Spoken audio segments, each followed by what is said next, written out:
एक एक क्वेश्चन के बारे में चर्चा करते हैं। पहला क्वेश्चन है आपके सामने, पूछा जा रहा है कि खाली जगह पर चित्रित पिछवई नाद द्वारा चित्रकला शैली का सजीव उदाहरण है। अच्छा, सबसे पहले तो यहां से एक इंपॉर्टेंट फैक्ट है। आप सब जानते हैं कि अगस्त माह में, यानी कि अगस्त 2023, राजस्थान की 5 जो हस्तकलाएं हैं उन पर जीआई टैग लगा था।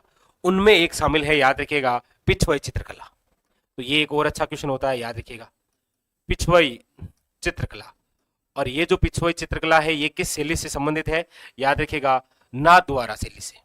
किस शैली से है? नाथद्वारा शैली से। नाथद्वारा चित्र शैली किस स्कूल से संबंधित है, याद रखिएगा, मेवाड़ से। तो एक तो ये करंट का क्वेश्चन हो गया, और एक यहां पर पूछा जा रहा है कि ये जो पिछवई चित्रकला है, ये जो चित्र बनाए जाते हैं ये किस पर हैं? तो ऑप्शन है आपके सामने, चमड़ा, कागज, कपड़ा या लकड़ी। आप कहेंगे sir option number 3 is correct answer, याद रखिएगा, कपड़े पर। ठीक है, very very important.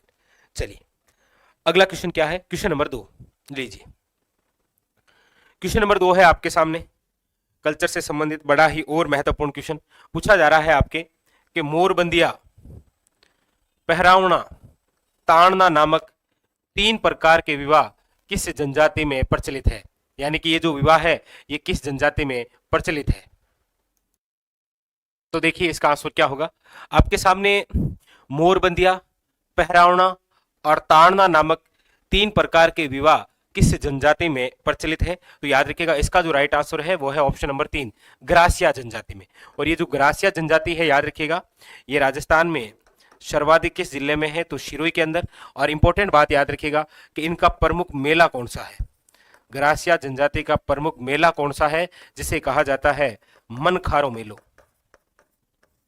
Very very important, याद रखिएगा। और ये जो मेला है ये है आपके घोर माता का, जो कहां भरता है, याद रखिएगा, शियावा सिरोही। ये भी एक इंपॉर्टेंट क्वेश्चन है, याद रखिएगा। कई बार इस मेले का नाम देके पूछा जाता है कि इस मेले का संबंध निम्न में से किस जनजाति से है, इंपॉर्टेंट। ठीक है, लीजिए अगला क्वेश्चन क्या कह रहा है। क्वेश्चन नंबर है आपके सामने तीसरा। पूछा जा रहा है कि अक्षय तृतीया का त्योहार कब मनाया जाता है? अक्षय तृतीया का जो त्योहार है ये कब मनाया जाता है? देखिए, एक तो अक्षय तृतीया का ही दूसरा नाम है, याद रखिएगा, आखा तीज।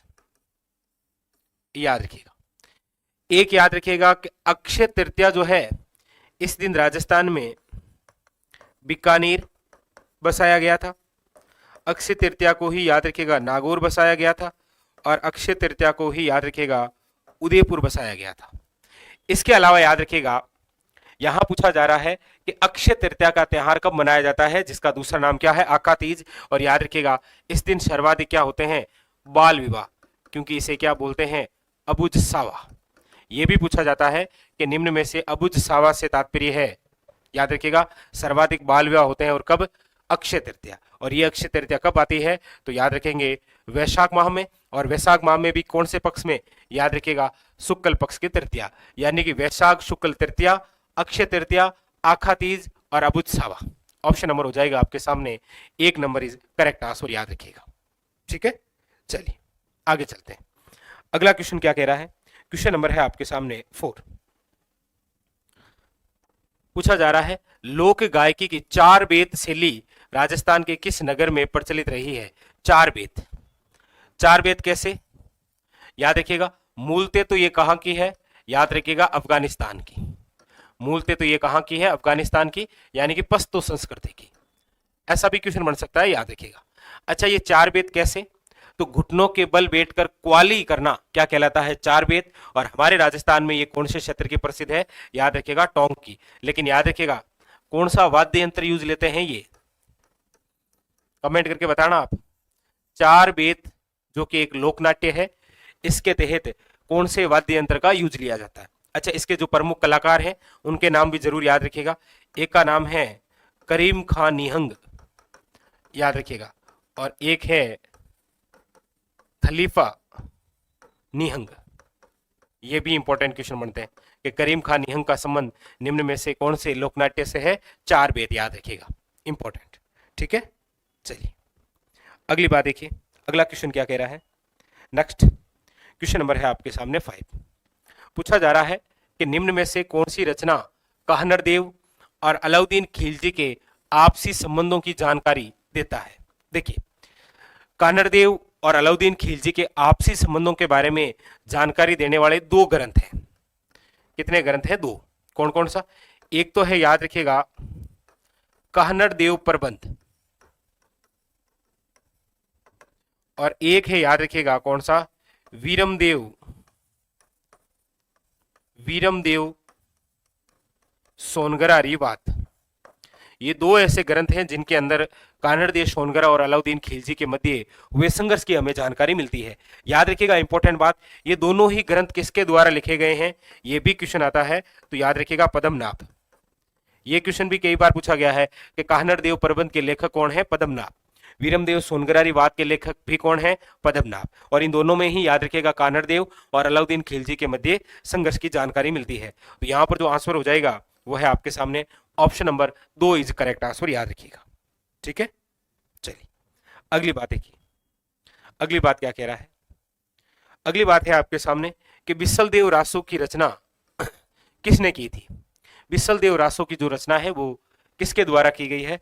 चंदबरदाई, महेशदास, सूर्यमल मिश्रण या नरपति नाहले। याद रखिएगा, बिसलदेव जो रासो है ये रचना है नरपति नाहले की। एक और बात, इंपॉर्टेंट बात याद रखिएगा, इसके अंदर जो जानकारी है वो विग्रहराज चतुर्थ और साथ में याद रखिएगा इनकी जो पत्नी है राजमती, उनके बारे में जानकारी मिलती। ऐसा भी क्वेश्चन बन सकता है, याद रखिएगा।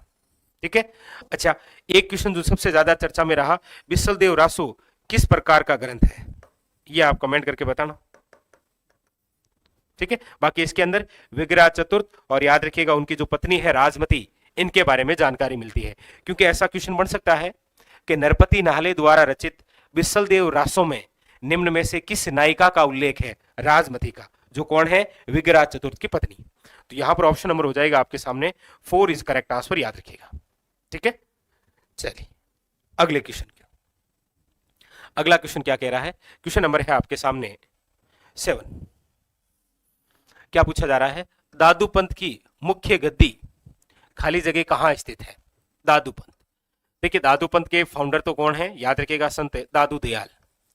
दादू दयाल, याद रखिएगा, जिन्हें आप राजस्थान का कबीर कहते हैं, राजस्थान का कबीर। और दादू दयाल, याद रखिएगा, जिनका जन्म हुआ है 1544 में। देखिए, 1544 में संत दादू दयाल का जन्म है। 1544 के अंदर ही कल्लाजी राठौड़ का जन्म है। 1544 के अंदर ही गिरीश उमेल का युद्ध हुआ है। और गिरीश उमेल जो कि पहले जेतारण पाली में आया करता था, अब ये किस में आता है? जेतारण ब्यावर में, याद रखिएगा। ठीक है, और यहां दादू पंथ की जो मुख्य गद्दी है वो कौन सी है? नरेना या फिर नारायणा। और ये कहां पर है? ये कहां पर है? कमेंट करके बताना आप, कहां पर है ये? लीजिए। ठीक है, तो चलिए बढ़ते हैं आगे और चर्चा करते हैं अगले क्वेश्चन के बारे में। अगला क्वेश्चन क्या कह रहा है?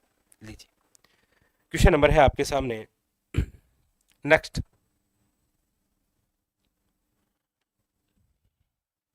क्वेश्चन नंबर 8 क्या कह रहा है? देखिए, पूछा जा रहा है कि भारतीय राज्य के राज्यपाल के बारे में निम्नलिखित में से कौन सा कथन सत्य नहीं है? यानी कि राज्यपाल के बारे में कौन सा कथन है जो कि सत्य नहीं है? देखिए, उनकी नियुक्ति भारत के राष्ट्रपति द्वारा की जाती है। आप कहेंगे बिल्कुल सर ये तो सही है, कोई दिक्कत है नहीं। ठीक है, वे एक से अधिक राज्यों का राज्यपाल हो सकता है, बिल्कुल हो सकता है, बात ये भी सही है। तीसरी बात क्या है कि वे 5 साल की अवधि के लिए पद पर रहता है, ये भी बात सही है। ठीक है, और 4 नंबर क्या कह रहा है? यदि संबंधित राज्य की विधानमंडल उसे हटाने के लिए प्रस्ताव पारित करती है तो उससे पहले भी हटाया जा सकता है। नहीं, ऐसा नहीं हो सकता। ठीक है, तो 1, 2 और 3 ये तीनों सही है, और हमसे पूछ रहा है गलत कौन सा है, तो गलत है आपके 4। ठीक है, लीजिए अगला क्वेश्चन क्या कह रहा है? अगला क्वेश्चन है आपके सामने कि संविधान संशोधन के तहत एक ही व्यक्ति को 2 या 2 से अधिक राज्यों का राज्यपाल बनाया जा सकता है? बहुत अच्छा क्वेश्चन है, बताइए। किस संविधान संशोधन के तहत एक ही व्यक्ति को 2 या 2 से अधिक राज्यों का राज्यपाल बनाया जा सकता है? कोई दिक्कत नहीं है, 7वां संविधान संशोधन है। चलिए कमेंट करके बताना ये कब हुआ था? 7वां संविधान संशोधन ये कब हुआ था? और ये भी इंपॉर्टेंट क्वेश्चन है, याद रखिएगा। ठीक है, चलिए अगले क्वेश्चन के बारे में। अगला क्वेश्चन क्या है? अगला है कि मंडन द्वारा निम्नलिखित किन पुस्तकों की रचना की गई है? मंडन द्वारा कौन सी पुस्तकों की रचना की गई है? बड़ा ही इंपॉर्टेंट क्वेश्चन आया है। हाँ, देखिए, दो तो आपस जानते जानते हैं, कौन सी? एक तो राजवल्लभ है और एक देव मूर्ति प्रकरण, यानी कि एक और तीन तो है, एक और तीन, यानी एक इसमें नहीं है तो इसको काट दीजिए, एक इसमें भी नहीं है इसको भी काट दीजिए। अब आपके सामने दो ऑप्शन है, या तो एक है या फिर क्या है, दो। याद रखिएगा, राजवल्लभ, रूपा अवतार, देव मूर्ति प्रकरण और वास्तुसार, ये सारी सारी जो रचनाएं हैं वो किसकी है? याद रखिएगा, मंडन की। और सेकंड ग्रेड का ये एक पर्सनल है, या तो मंडन से क्वेश्चन आएगा रचनाओं से, या फिर कुंभा से आएगा, दोनों में से एक में आना तय है। प्रत्येक पेपर आप हम सोल्व करेंगे तब मैं आपको बताऊंगा, ठीक है। चलिए अगले क्वेश्चनों के बारे में लीजिएगा। अगला क्वेश्चन क्या कह रहा है? लीजिए, एक और बड़ा शानदार क्वेश्चन आया आपके सामने, और ये तो सबसे यूनिक सा क्वेश्चन है जी। ऐसे क्वेश्चन की तो हम अपेक्षा भी नहीं कर सकते, लेकिन पूछा है कि राजस्थान के मुख्यमंत्री के अपने प्रथम कार्यकाल के दौरान श्री अशोक गहलोत ने मुख्यमंत्री का पद निम्न में से किस तारीख को संभाला था? यानी कि वर्तमान राजस्थान के जो सीएम हैं, ये पहली बार जब सीएम बने थे तब इन्होंने अपने पद को किस तारीख को संभाला था, ये क्वेश्चन पूछा है। तो इसका जो राइट आंसर है वो ऑप्शन नंबर एक है। याद रखिएगा, 1 दिसंबर 1998 को, याद रखिएगा, ठीक है। और उसके बाद में उपचुनाव हुए और सरदारपुरा जो सीट है जोधपुर, वहां से ये क्या बने थे? हाँ, एमएलए। चलिए अगला क्वेश्चन है, निम्नलिखित में से किसने सबसे कम कार्यकाल के लिए राजस्थान राज्य मानवाधिकार आयोग के अध्यक्ष का पद संभाला था?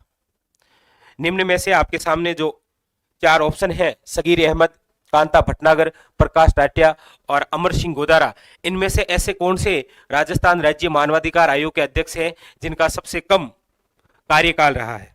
बताइए, सबसे कम कार्यकाल बताइए, इनमें से किसका रहा है?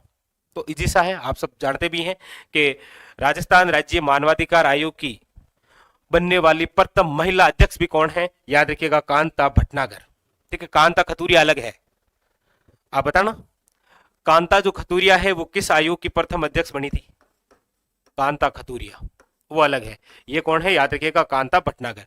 तो क्वेश्चन ऐसा भी पूछा जाए कि राजस्थान राज्य मानवाधिकार आयोग की प्रथम महिला अध्यक्ष कौन बनी, तो याद रखिएगा, कांता भटनागर। और सबसे कम कार्यकाल जो रहा वो भी इसी का रहा था, ठीक है, याद रखिएगा। चलिए अगले क्वेश्चन की लीजिए। अगला क्वेश्चन आपके सामने कि निम्न में से कौन सबसे कम अवधि तक राजस्थान का मुख्यमंत्री रहा? ये सेकंड ग्रेड का पेपर हम सोल्व कर रहे हैं और अभी आपको पता है ऐसा ही क्वेश्चन आरएस प्री में आया था, ठीक है। तो पुराने पेपर आप पढ़ लेते हैं तो आपको थोड़ा थोड़ा आइडिया हो जाता है। तो सबसे कम अवधि तक आप सब जानते हैं वो कौन है? हीरालाल देवपुरा, याद रखिएगा, ठीक है। सर्वाधिक लंबे समय तक अभी तक मोहनलाल सुखाड़िया है, ठीक है। हाँ, लीजिए नेक्स्ट अगली बात,